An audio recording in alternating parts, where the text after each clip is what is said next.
Welcome to Health and Harmony Beyond the Teeth, where we dive into all subjects that will help you become healthier and happier. As a dentist, I believe dentistry is more than just teeth, so I created this show to focus on overall health. We will hear from leading experts about eating better, exercising better, breathing better, and sleeping better. We want to help you create harmony in your life so you can live your life to the fullest. We want you to thrive. Hello and welcome to Health and Harmony Beyond the Teeth. I'm Dr. Hal Stewart, your host, and we're so happy to have you with us today. Today is a nice spring day. The weather is kind of rainy outside. A good time to talk about health. Well, it's always a good time to talk about health.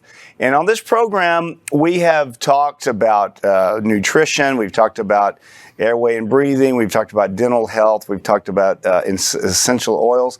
Everything that pretty much encompasses our physical health.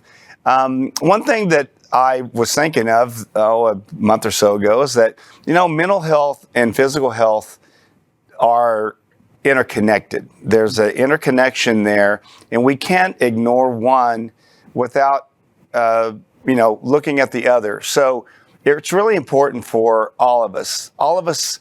We're all human beings. We all have failures. We all have weaknesses. We have strengths. And all of us just need a good mentor or a good, a partner or, our parents provide that that mental and physical nourishment for us and even spiritual nourishment as we grow.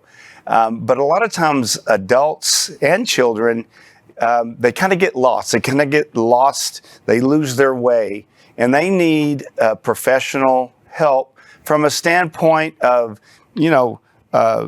psychological, emotional. And so I thought, we need to have someone on our program here that talks about mental health and psychological health. And so to get that segment started off, and we'll do more of these, but I'd like to introduce to you today a licensed counselor, Mr. Liam Kelly. Liam, thank you for being on with us today. Yes, thank you. Great to have you. Yes, I'm excited to be here. Awesome. Yeah, I've known Liam for several years now. He is an amazing young man, and he helps a lot of people. And I just wanted him to share today some things about emotional and mental health and behavioral training, and this is certainly not my area of expertise, so that's why we have an expert with us. So Liam, tell our audience a little bit about yourself, what your training is. And Yeah, so I am a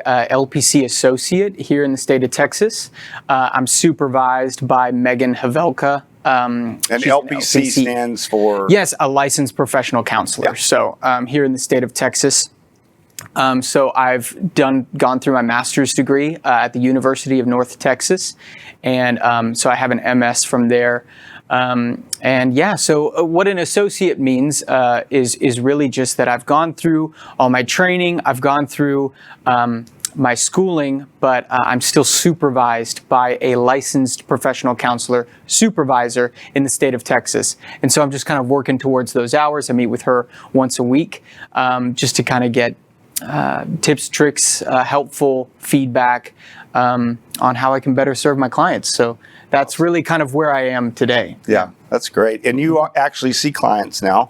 Yes. You're seeing clients in your advancement towards being autonomous licensed professional counselor. So there's actually around like 3,000 hours of supervision that I have to go through. So I just started in October, so it'll be a long way. But yes, that's great. 3,000 hours. Wow. Hey, they take it seriously. Yeah. They really do, and the supervisors are great. My supervisor's incredible. So. So just kind of starting out my journey, but yes, I am a licensed counselor, and I do see clients. Yeah, it's really fun. And I understand you just became a new father. I did. Yeah. Yes. Yes. He's 6 months old. Actually, like 2 days ago, 6 months. So that's great. He's the best. He's the best thing ever. Well, he's in good hands. I could talk a whole other 30 minutes. We'll do a whole segment about just about Miles. Him. Yeah. Liam, tell me a little bit about. I've always been a believer that you can't separate physical health and mental or emotional health, and there's manifestations of people with there's physical manifestations of people with depression and people that are high anxiety and things like that. Tell me a little bit why you got into counseling, and where you feel that it's the primary benefit of that. And that might seem like a simple question, but a lot of people think of counseling and they think, well, I've got to really be screwed up to go to a counselor. A lot of people have and there's even a stigma in some people's heads. But really and truly, I think everybody should see a counselor on a regular basis. It's just somebody there that you can talk with. Yeah, I think for some people, it can be like an oil change. You just kind of need the regular checkup for your car to get things going. And then I think, for some people, as you kind of mentioned at the beginning, it gets to a point where they're suffering. It just becomes so impairing, whether on their behaviors or their, physical, mental health, whatever it might be, that they kind of need that more regular service, if you will. Again, using that kind of metaphor with the car. But to answer your first question, I got into counseling really just to help people and noticing that difference of, hey, some people, we all struggle, we all have our hardships, we all go through things, but there gets to a point with certain people where those struggles just, and really actually I like to use the word suffering, that suffering becomes so unbearable and so kind of ingrained in their life. And so I kind of like to use the metaphor, I use this with a lot of my clients, of your life is a garden. Your life is a garden, and there are different trees in your life that represent different things. And sometimes the tree produces fruit that causes you to suffer, that causes some great suffering. And I believe that we suffer in three main areas. We suffer with ourselves, we suffer with others, and we suffer with our life.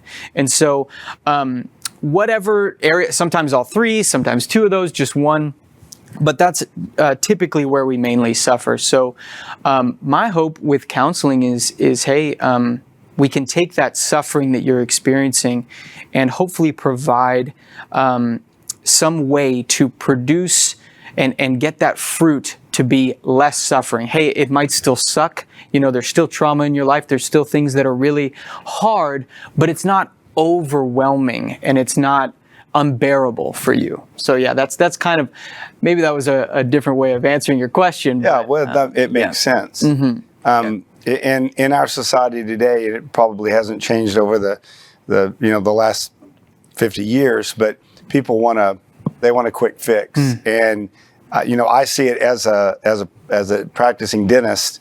I kind of there's people over the years that just come in when something is hurting, and then you put out that fire until the next fire starts. Right. And we thankfully have attracted more of a patient base that come in regularly to prevent issues. Right. And I think a lot of people think about counseling is that, okay, when I hit rock bottom, that's when I need to go, and I want all my problems fixed in 2 sessions, and or maybe 1 session. Get in and out. Yeah. It doesn't work that way, right? No, it's a process, and I think that can be a frustrating thing for some clients to understand, but I think once they get into the process, once they get a feel for it, it starts to become a good work. And something that you mentioned too is, my belief is that we're all different. Everybody has different individual issues. Everybody deals with those individual issues differently.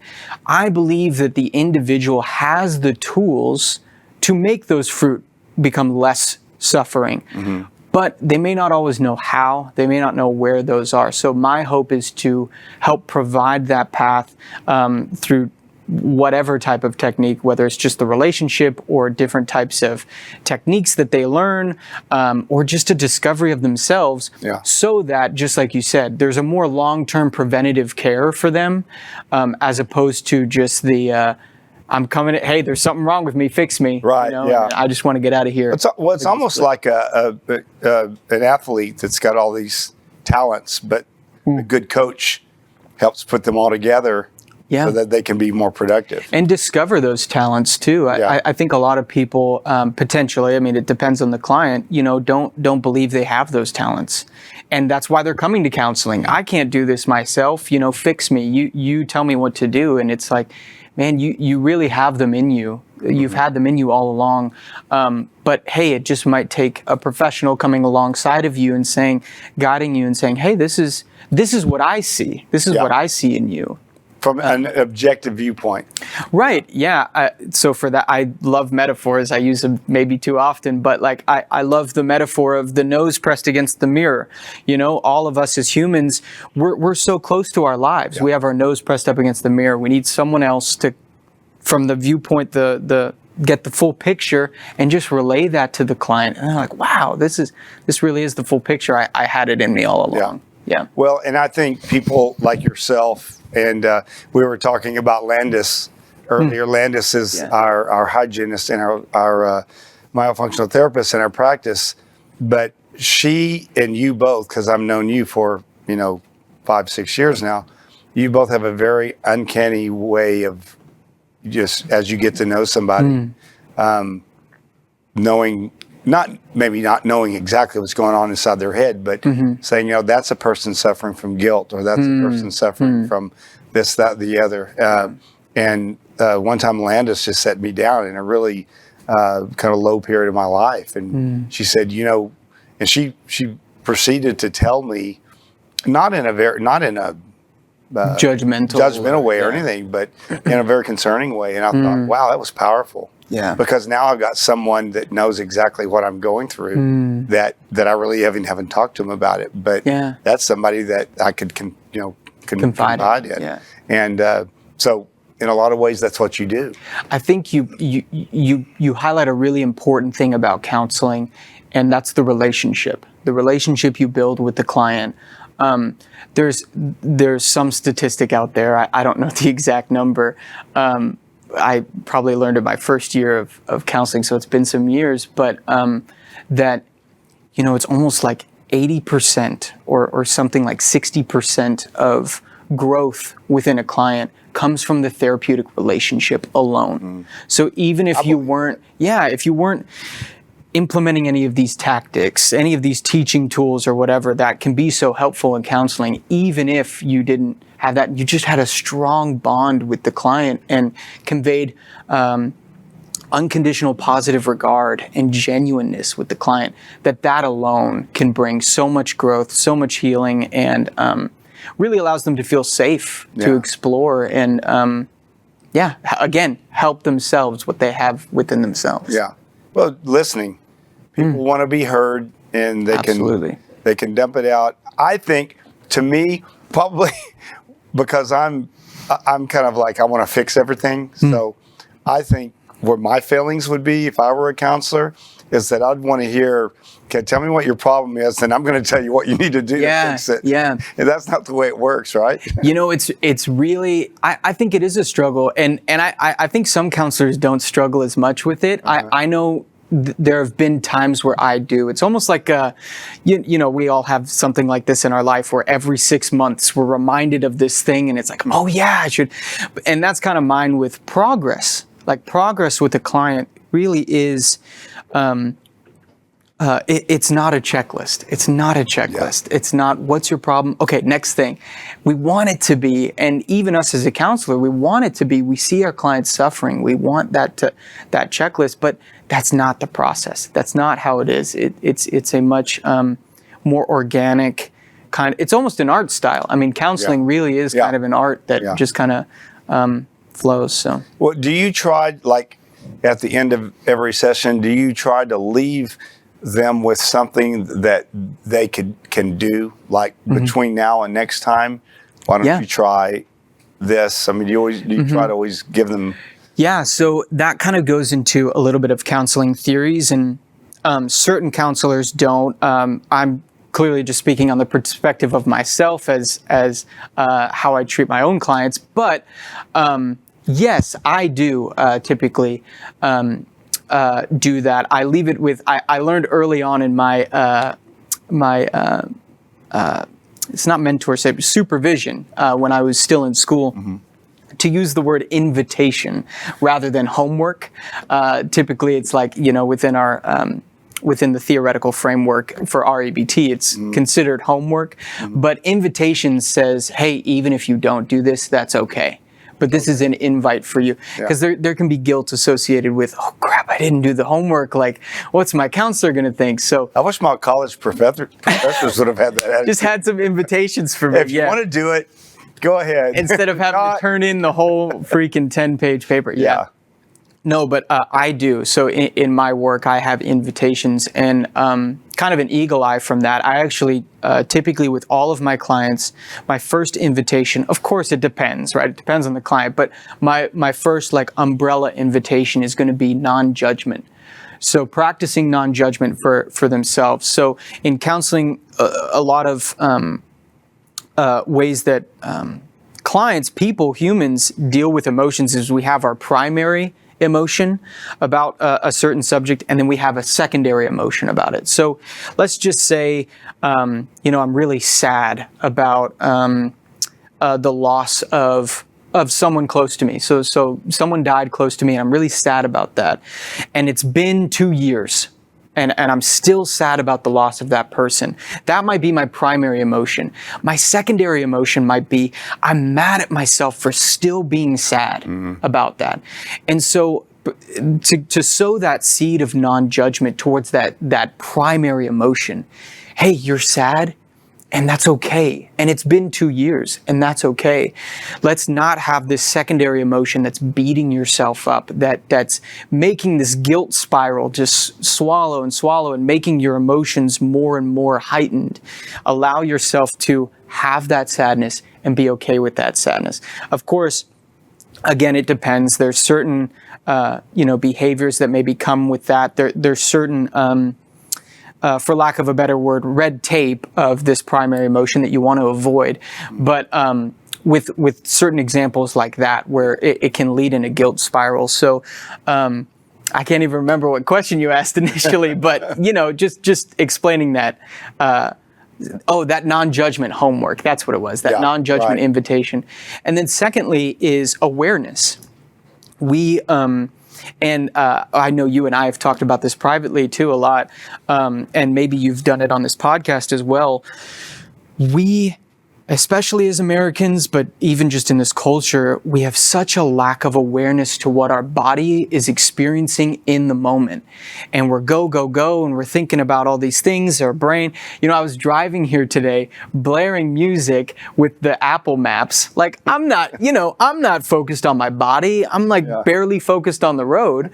So it's that type of thing that I encourage clients, especially with their emotions, is self-awareness, not trying to fix it, not trying to change it. What is your body experiencing in this moment when it's sad, when it's angry, or even just at random? It's 3 p.m., I've got a hamburger, I'm eating it. What is my body doing right now? So those are just some starting off invitations that I typically do with clients. I think it can be really helpful to kind of loosen some stringent beliefs. Yeah. And from what we've talked about, you adhere to a type of cognitive behavior therapy called Rational Emotive Behavior Therapy, or ReBT. Explain that a little bit. And how you relate that, what it is, and how you use it with your clients. Yeah. Well, cut me off at any moment, because I love talking about this and I feel like I can ramble, but really, there's 3 main principles of ReBT where we are unhealthy. So 3 main areas that we can be unhealthy or suffering, as I like to use.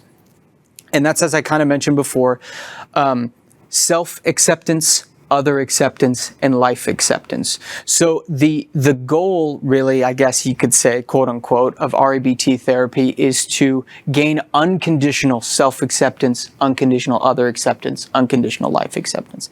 So typically we suffer in one of these 3 areas by having, it's ReBT's belief at the root is that there is a belief system. There's a belief system that you have that's causing you to suffer in one of these areas. So that sounds like, well, okay, if we're looking at the tree, right? It's like, how do we get to the roots? Like, what does that actually look like? So typically ReBT uses a ABC framework of looking at issues like that. A meaning the activating event. So you have something that occurs to you, something that happens. B being the belief that you have about the event. And then C being the behavioral consequence. So when this plays out in our regular life, we disregard the B entirely. So we have, I'm trying to think of an example, maybe somebody cuts you off while you're driving. That's A, that's the activating event. That's what happened. I skip the B in the moment and I go straight to the C. I curse at them, or I get really enraged. I get some sort of anger that comes over me. But we forget the B in the moment. Through counseling, what I like to do is focus on the emotion that you're experiencing. So I'll take the client's relaying this message to me about how they got cut off. Okay, let's sit in that anger. Let's take some time. And I practice mindfulness a lot with my clients. Again, that body awareness. So let's, take some deep breaths. Let's focus on an emotion. You're angry. Let's focus on that anger. And typically, ReBT. So this is maybe one of the other big things about ReBT when it comes to belief statements. They center around statements that involve the word should, must, have to, ought to. Those types of statements. So in this circumstance, maybe, depending on the person, it would be, they should have respected me on the road, and because they didn't, they are a horrible person who deserves my judgment. This is a bit of an exaggerated whatever, but those types of belief statements. So that would be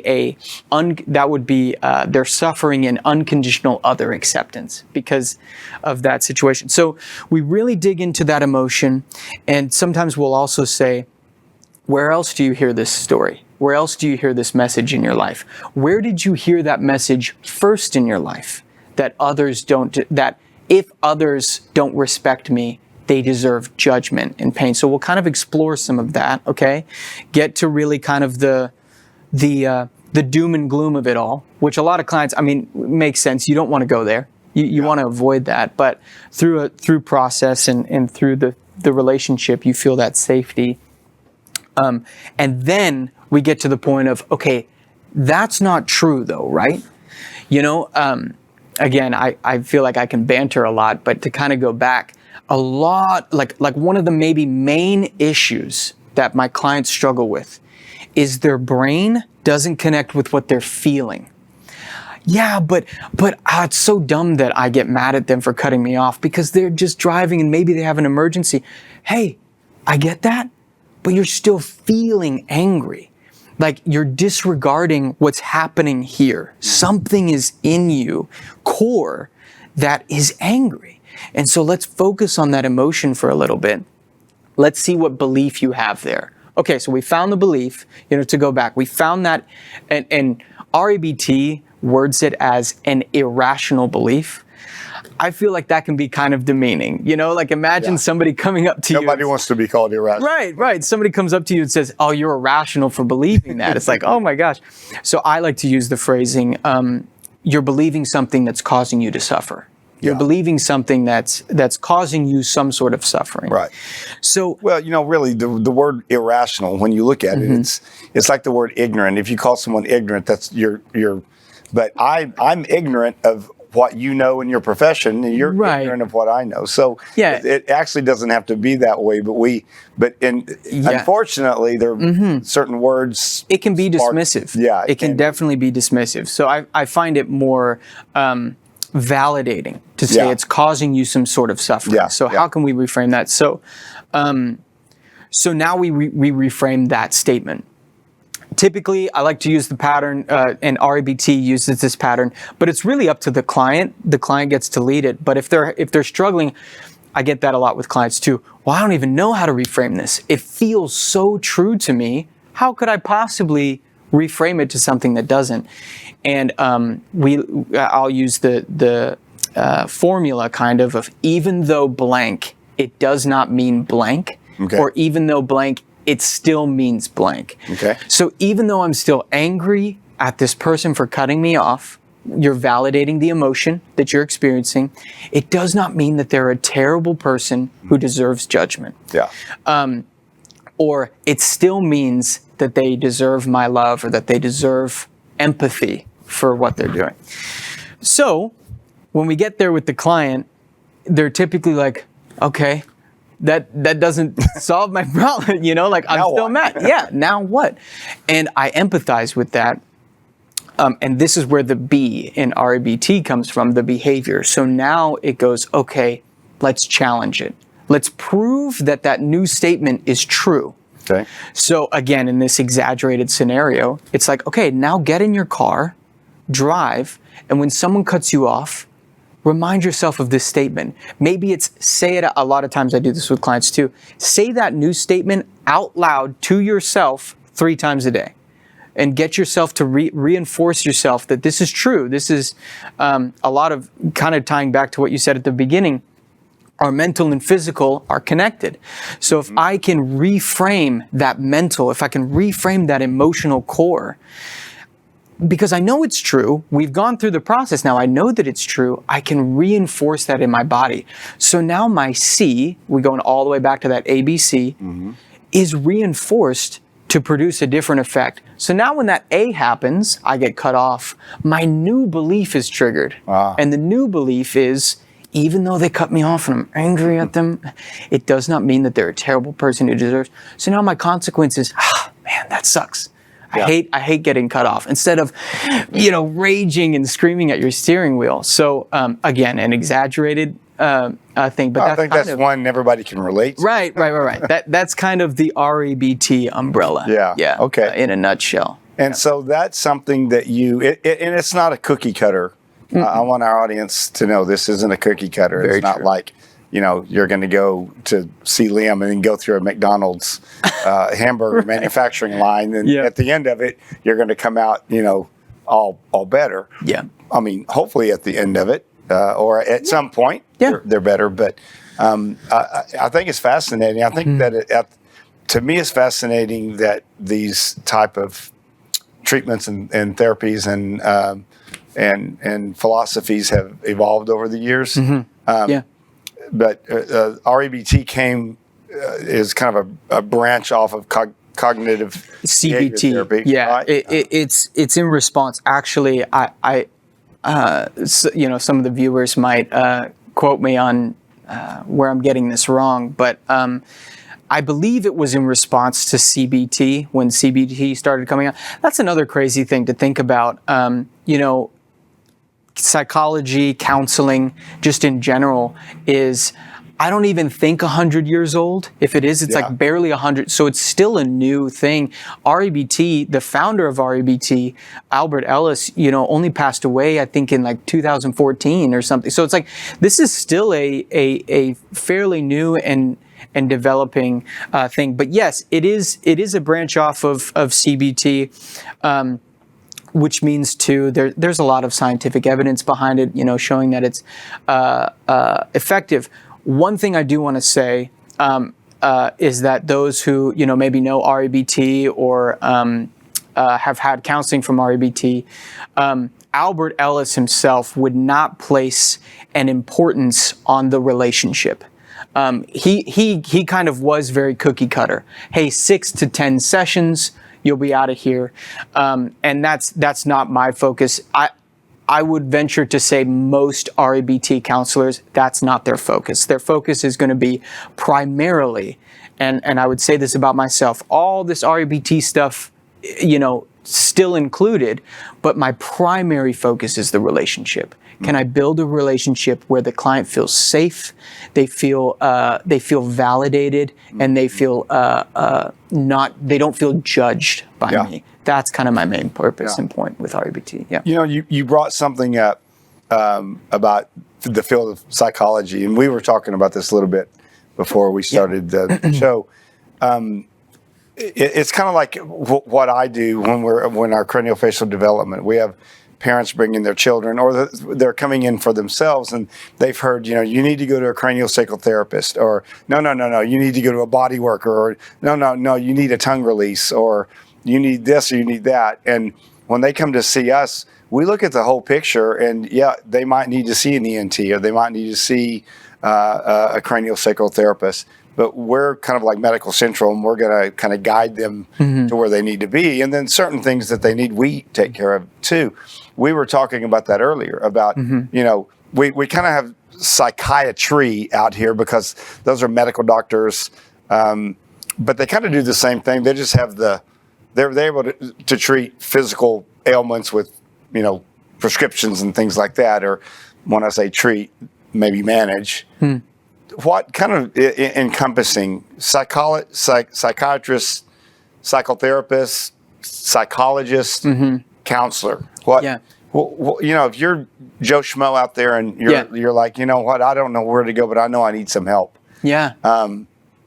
You were saying that a good counselor can be that kind of that medical emotional central of like, right, getting to know you and then say, I think you might need to see this person or this person. Yeah. So I think there's a lot of things to say here. I think, where do I want to begin? Because I almost want to begin with, and I would let the viewers know, where I would mainly focus is not necessarily the whether my counselor is a psychotherapist, a counselor, a therapist. Where I would mainly focus is, what is their licensure? Are they licensed? In fact, there are many out there. It's very unfortunate that aren't licensed, that claim to be a counselor or a mentor or whatever wording they might use, and they're not licensed. So that would be kind of my main concern for anybody out there who wants to look for help. Search for the licensure. Make sure that they're licensed in your state. Make sure that they are LPC certified, I guess that would be licensed. Just make sure, I would check on the licensure first. But as far as what we were talking about earlier, yes, I believe a good counselor is going to be able to understand, and maybe it would even go further to just say a good counseling center is going to be able to discern what type of care you need. Do you need someone who's at the doctorate level, who has a specific specialization in your OCD or your chronic pain or whatever you might be going through? Do you need just an LPC counselor? So I think within meeting with someone, with a counselor, with a good counselor, they'll be able to kind of refer you out. And the same goes with psychiatry. I know you and I were talking about this earlier. The word manage that you used, I can agree with that to a certain extent. I'm not a psychologist. I'm not a psychiatrist, but from my limited understanding, medication is not always needed. It's not always needed, and potentially in many circumstances, to start at the counseling level would be helpful for the counselor to discern, okay, I think they might need some medication here. Let me see if I can't refer you to somebody who's going to help you here, rather than doing the reverse, starting with medication and then going to counseling. Yeah. So if someone called you up and said, I'm having suicidal thoughts, you probably would get them to a psychiatrist. Well, or somebody that specializes in that. Suicide is something different. Suicide is something that counselors are able to assess, and I'm able to assess. And we have suicide, for me particularly, I don't think it's ridiculous to say for all counselors, is a very serious thing that we take very seriously. And so what you want to do is just kind of assess the level of threat that your client is at. And if needed, hey, we need to call 911. We need to get you to a hospital immediately. So psychiatry, I wouldn't necessarily think is always needed for somebody who's suicidal, but surely, depending on the level of threat, the the severity of the case, we got to get you help immediately. So yeah. Well, when somebody comes to you, a client comes to you, and usually there's going to be a specific reason. It's depression or anxiety or whatever, and you work with them, and then you get to a point where they've made some significant improvement. Do you encourage them to continue on? Maybe not. Maybe you're seeing them once a week, but once a month, then maybe once a quarter. I mean, because I think that's important to continue the progress you've made, and then kind of get it at a maintenance level, and then check it in every now and then. So this is the difficult topic, in my opinion. Something that's difficult for me personally, and seeking supervision about that. And the word that's used in the counseling world is termination, which just sounds so. It sounds so dark. It sounds so deep. But I'll use that term just for today. When discussing termination, first of all, that should be something a good counselor will be discussing that with your client, typically throughout counseling, just letting them know, like, hey, this is not long term. This is not meant to be forever. This is not meant to be forever. But as to your question, I think that really depends on the client. So, man, do we feel like, does the client feel like, do I feel like they've come to a point where you're really utilizing these tools? You seem to be able to accept the emotions that are coming over you. You're not overwhelmed. You're doing well. You feel stable for whatever stable might be for that client. Hey, we might be good to just terminate sessions and kind of go out. For some, it might be, hey, you're doing a little bit better. How about once a month? How about every other week? Checking in with them. But what I will say is that, again, a good counselor will have that termination session. It is a good, think about in our lives. When we I'll keep using the word, when we terminate our friendships, or when we have some distance between whatever, when we lose people in our lives, it's typically not a good goodbye. Like typically we're either in a fight, or, God forbid they lose their life, or, there's no good goodbye. So what the therapeutic relationship can do that is almost unlike any other is provide a good therapeutic safe goodbye. Where you're able to close that door fully, completely, and move on. And yes, clients will return. That can be typical, but it can also be typical, you never see them again. I think it just depends to answer your question. Yeah. Well, it's such going to the doctor and getting a pill, or going to your dentist and getting a new smile with your veneers. It's like, 3 appointments and you're done, and now I got this beautiful smile, or 2 appointments and now I don't have a stomach ache anymore. Emotional and behavioral things are so much more complex. Yes. Yeah. But I like that there is, it's actually a good goodbye in your case. Yes. And it's almost like something to celebrate. Oh, yeah. We work with a myofunctional therapist, Kimberly White, and she works with these kids and adults on myofunctional therapy. And when they've reached their goal of where they need to be, or where she needs them to be, she has a little graduation for them. It's a good goodbye. But she tells them to check in every now and then. So I think, in closing, here's my parting thoughts, and I'll let you have the last word. Sure. But not that we're having a debate here. I think everybody needs a good counselor. I think even, I always think that who are the counselors? Even a counselor needs a good counselor. I asked my pastor once, I said, you're always listening to people's problems. They're coming to you and they're having, who do you go to? Who you can't be solving everybody's or listening to everybody's problems all the time. You've got your own. And he said, that's a great question. We have our peers that we kind of hold each other accountable to. But if you're, the people out there, because I don't think someone wakes up one day and goes, you wake up with a stomach ache. You go, I need to go see my doctor. They don't wake up one day going, you know what? I need to go see a good family counselor or a good counselor. Yeah. Well, where do people, kind of come to that conclusion, or what, people just living their lives? What would you say to them as far as seeking that type of help? I think it depends on the individual. I think it depends on what they're going through. I also think, listen to the call. I think I would listen to the call, and that sounds like kind of an ethereal, maybe big thing. But if you're hearing this right now, if you're going through something and you're thinking maybe I should just check in about it, maybe I should just, I would consider answering that call.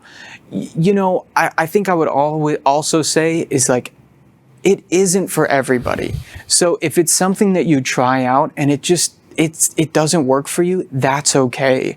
Don't think, oh, something bad's going to happen to me unless I go see a counselor. No. But I think listen to the call. I think clients, I think that's the beauty though of counseling, is the client comes to the counselor. It's not like, hey, you got to get in here, and then in the more severe cases, they're going to go to a hospital. They're going to go, and that's how they kind of get there. But for people who come see counseling in a less severe framework, they listen to the call. They know their body. So check in with yourself is another thing I would say. Check in with yourself and, where am I struggling? Where do I need help? And I want to remind, because I think a lot of people also have this misconception of, but I've got friends to help me out with that. I've got my spouse to help me here or whatever. And yes, you do. And that's an awesome blessing that you have. Yet there's something very special about a counseling relationship. Obviously, I'm biased, but there's something very special about a third-party person, someone that is not in your life, someone that can see things from a different perspective, someone that won't judge you. And then I think this is a big one for clients, someone who will not be burdened by your pain or whatever suffering you might be having, that can walk alongside you, join you in a relationship, in a counseling relationship, to help alleviate some of your suffering and maybe even just process.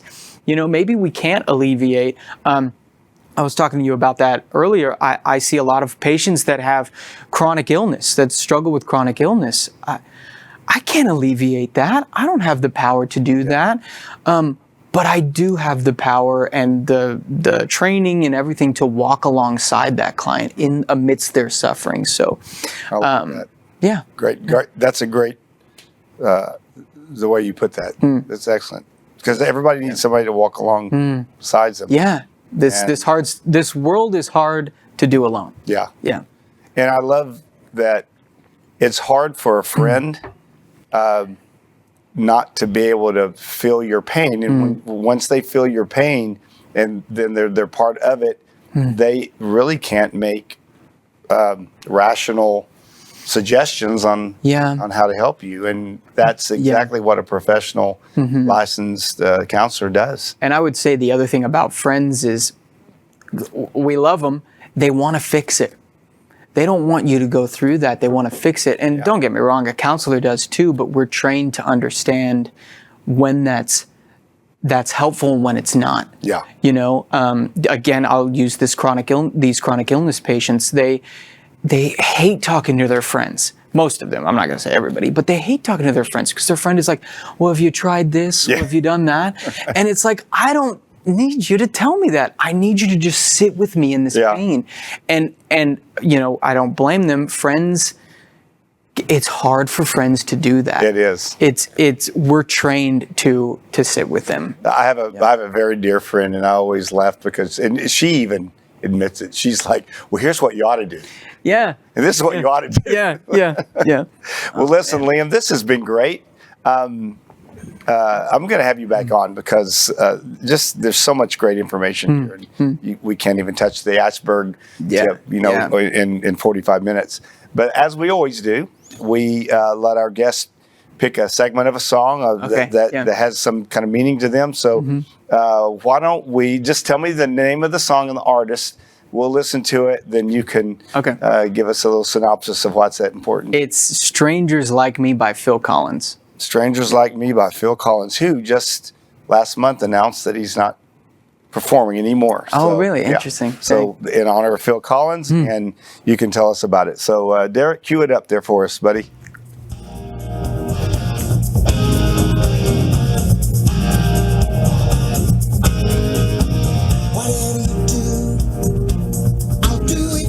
Yeah, this is it.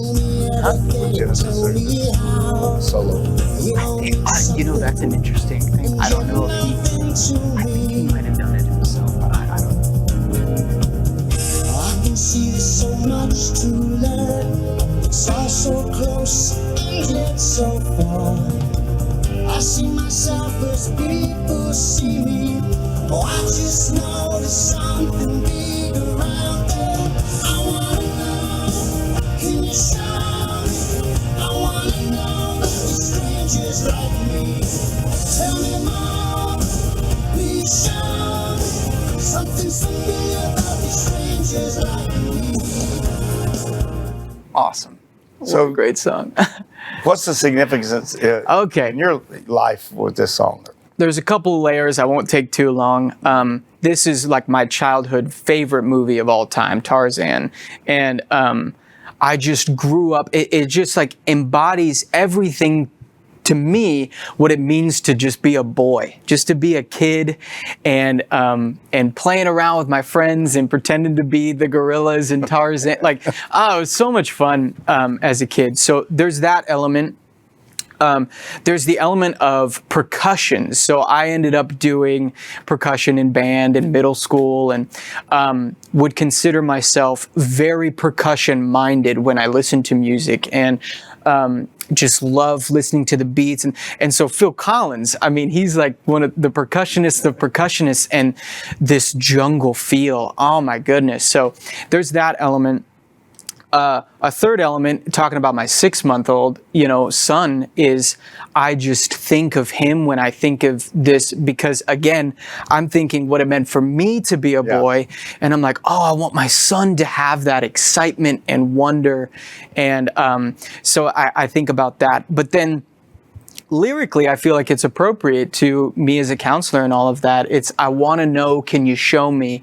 I want to know about the strangers like me. So again, that number one being relationship is like, I want to know you. I want to get to, be with you. And, in the song, of course, it's in the movie, it's more romantic. He's but it's also just exploratory. He's like, who are these people like me? What does this mean?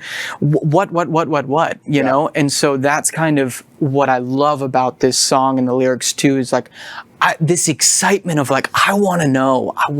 And that's the same thing with my son. It's like, I'm like wanting him to speed up and grow up because it's like, I want to know you. So don't push it. That's going to happen. I know. I got to treasure the moment. But that's I'm awesome. just so excited. A lot of power in music. Liam and I both love music. Yes. For its melodious tones, but also for the lyrical and spiritual and all of it. It's wonderful. Well, Liam, thanks a lot. It's been great. I'm going to do the outro now, but stay tuned right afterwards for just a 3 or 4 minute segment by our essential oil expert, Landis Feltz. She always has great information in just a little nugget of time following this broadcast. So I'm going to say goodbye for now. This has been Health and Harmony Beyond the Teeth. Our guest today has been Liam Kelly, a licensed counselor, and we've appreciated having you with us. Stay tuned for just a couple of minutes, and Landis will give you some good tips on the essential oil of the day. It's been great. You guys take care. God bless you all, and live life, be happy, and smile at somebody today. They may need it. Thanks a lot. Bye-bye. Hey, thanks, Dr. Stewart. Today, I'm going to talk about a kid scent slime product called Owie. So what do you think that's for? Owie. Okay, yeah, isn't that what we sometimes refer to when we have a child, they fall and they've scraped their elbow or scraped their knee, they have an Owie. And this is specifically formulated for kids because it has a carrier oil already in it. It's already diluted, and we're able to use it without having to worry about that pre-mix in our bottle. You can add a roller top fitment to it to make it roll on. But this is one that I actually think I would leave the roller top off and just use the orifice and drop. Now, Young Living will tell you that they don't want you to drop oil directly on an abrasion. I have children. I have done this many times and had no problems at all. So because I want to get in there and I want to clean that wound out, right? So what is this oil going to do? It's got an oil in it that is actually very grounding and centering, and that's Idaho balsam fir. You may have heard me talk about trees in the past. It's going to help ground them, and it's going to help just center them. It has clove in it. What do we know about clove regarding the dental field? Well, clove is actually the product that eugenol, which is what we used to use for our anesthesia, is actually derived from. You can put some clove on and you have an analgesic effect. It is also hot, but remember, this has been pre-diluted. We don't have any problem with that. It also has tea tree oil. Oh, I've talked about tea tree already. Tea tree is great in fighting bacteria, right? Helichrysum and elemi and cistus. Helichrysum is wildcrafted and it does wonderful things for our cellular function. When it comes to elemi, it's great for skin. And cistus is also another one that's great for skin. You might know it in a biblical sense. It's called the rose of Sharon. So all of these oils combine to make this Owie blend, and it works out really well for kids because you're able to hit multiple things in one product. If you're using, I don't know, let's talk about a Neosporin. You're not hitting multiple elements within that. You're not hitting a grounding element. You're antibacterial, but you're not hitting any other type of emotion. We're a three-part being. We're a spirit, soul, and body. And so in order to help, we need to gear towards all of those. And Owie has that in it. Just works very well. I've used it multiple times for my kids when they were growing up. If you have any questions and need any help deciphering anything, or just simply want some more information, you're more than welcome to give me a call or send me a text. Send me an email. I would love to chat with you about that. And it's been a pleasure to talk to you today.